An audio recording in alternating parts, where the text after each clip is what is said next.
morning.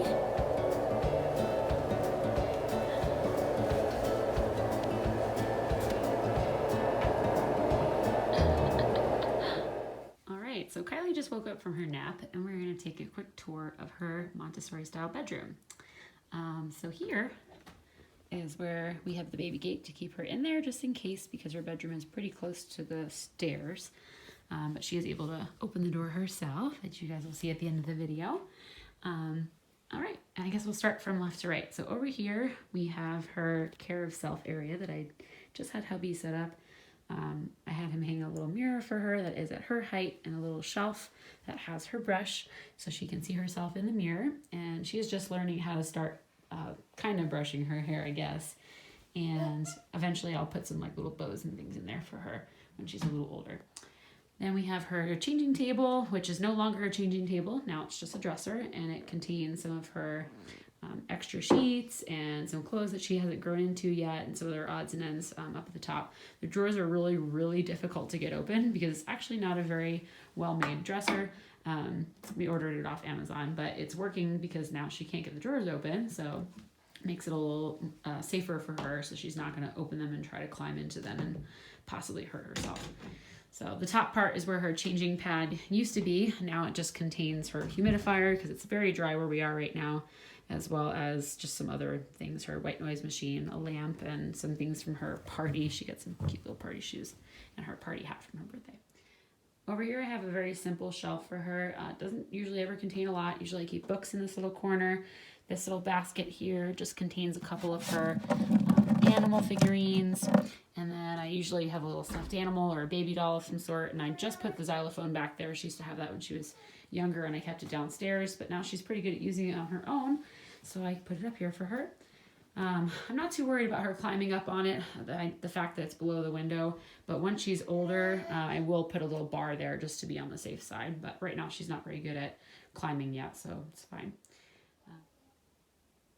And here's her Montessori floor bed.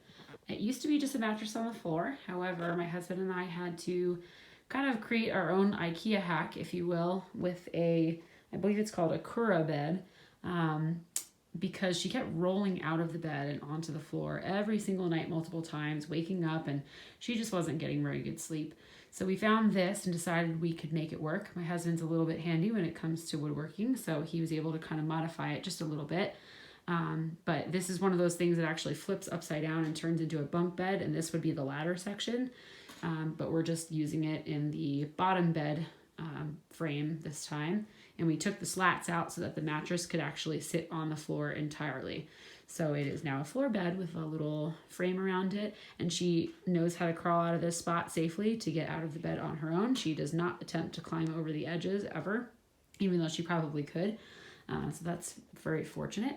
I do have a couple of pictures up here at her eye level, just some of the animals that we've been talking about. She likes them. These are actually the same ones that match the animals in her basket. So she likes to bring them over and bang them against the pictures. And I think she's kind of learning which ones are which ones slowly. I think she knows the zebra, but the other one she's still working on.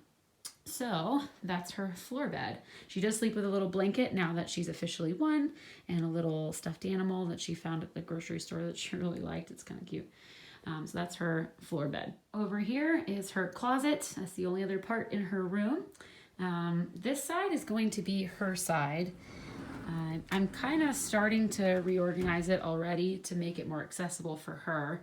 It's not entirely done yet, but I've got some little drawers that she can open up that have the different things she needs to put on stored in them. Her laundry basket up top here, that was a pack and play mattress that I'm just storing there for the time being when she was littler.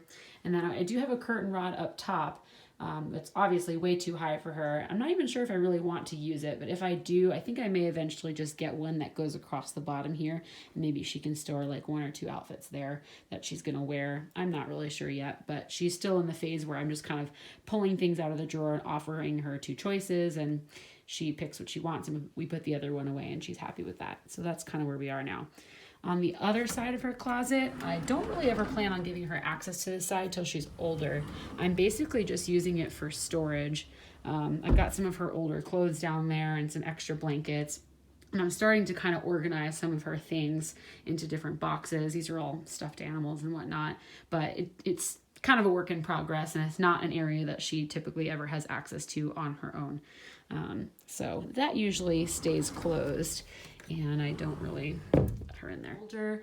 I'm not quite sure what I'm going to do with this corner space here, or this space right here next to her closet and bed. I was contemplating maybe adding like a little work table over there for her, or maybe turning that into like a cozy book nook corner for her when she's independently reading a little bit more often. Maybe putting the table here. Not really sure. It's kind of up in the air right now.